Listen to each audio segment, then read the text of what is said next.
Hello students, मुझे कुछ queries आ रही थी। Change of order of integration में दिक्कत आ रही है आप लोगों को। तो सबसे पहले तो इसमें देख लेते हैं कि करते क्या हैं। In this method we change the limits of integration. Example, मान लीजिए हमारे पास लिमिट्स दी हुई हैं डबल इंटीग्रल्स में। y to 1 ये x की लिमिट्स हैं और 0 to 1 ये y की लिमिट्स हैं। तो हमने लिमिट्स को चेंज कर दिया है फ्रॉम 0 to y। ये y की लिमिट्स हैं इस बार यहाँ पर पहले, और यह 0 से 1 x की लिमिट्स। तो बहुत कुछ है इसमें बताने के लिए, तो पहले शुरुआत कर लेते हैं। मैं एक इजी से एग्जांपल से आपको इसको समझाती हूँ।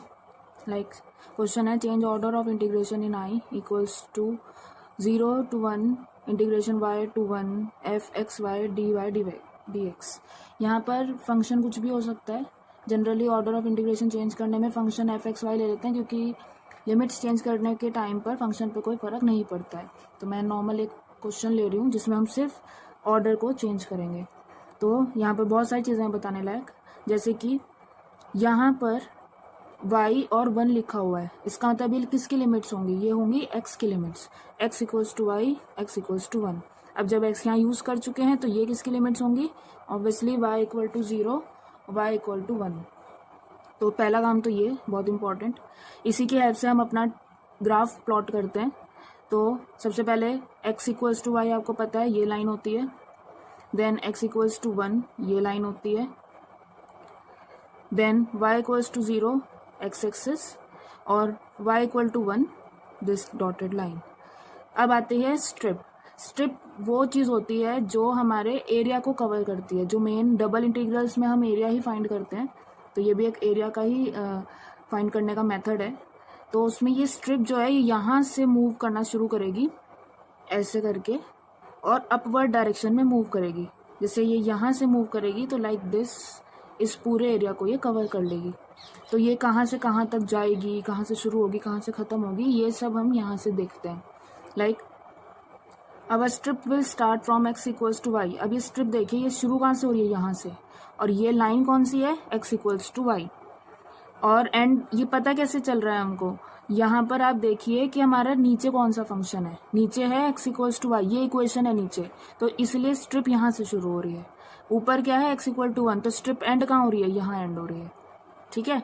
उसके बाद y पर आते हैं कि y का क्या रोल है। y का रोल है कि y की वैल्यू 0 से शुरू हो रही है, y 0 यहाँ पर होता है और 1 पर ख़त्म हो रही है। y यहाँ पर 1 होता है, तो उसका मतलब ये, तो मतलब यहाँ से लेकर यहाँ तक स्ट्रिप को इस तरह अपवर्ड डायरेक्शन में इतना मूव करना है अपने आप को। ठीक है। और स्ट्रिप को कैसे मूव करना है? From this to this. अब बात आती है ऑर्डर चेंज करने के लिए। तो now for change in order we have to work on strip. Here a strip is starting from. अब ऑर्डर चेंज कर देंगे, पहले हम ग्राफ में काम करते हैं, उसके बाद उसके अकॉर्डिंग इंटीग्रेशन लिखते हैं। तो ग्राफ में वर्क करूं तो पहले मेरी स्ट्रिप ऐसे मूव कर रही थी, अब ये ऐसे मूव करेगी। नीचे कौन सी लाइन है? नीचे लाइन है मेरी y इक्वल टू 0। ठीक है। तो मैंने लिख दिया starting from y equal to 0 और एंड कहाँ हो रही है? x equal to y, ending at x equal to y. फिर where values of x will start from 0 to 1। अब ये देख लेते हैं, x की वैल्यू 0 यहाँ होती है। अब आप देख रहे हो कि ये स्ट्रिप यहाँ से शुरू करेगी, यहाँ से, और यहाँ पर एंड कर जाएगी। तो ये यहाँ पर क्या है? x की वैल्यू x इक्वल टू 0 है, और यहाँ पर x की क्या वैल्यू है? x equal to 1। तो मैंने यही लिखा है that value of x will start from 0 to 1। अब हम अपना नया इंटीग्रल आराम से लिख सकते हैं।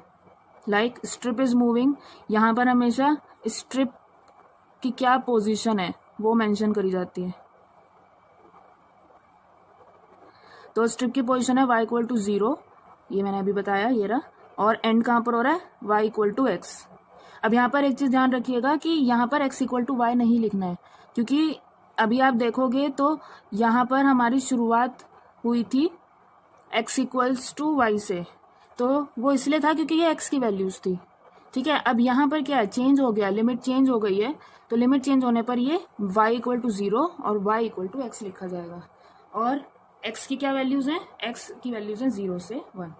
तो ये एक बहुत इजी सा क्वेश्चन था change of order of integration का।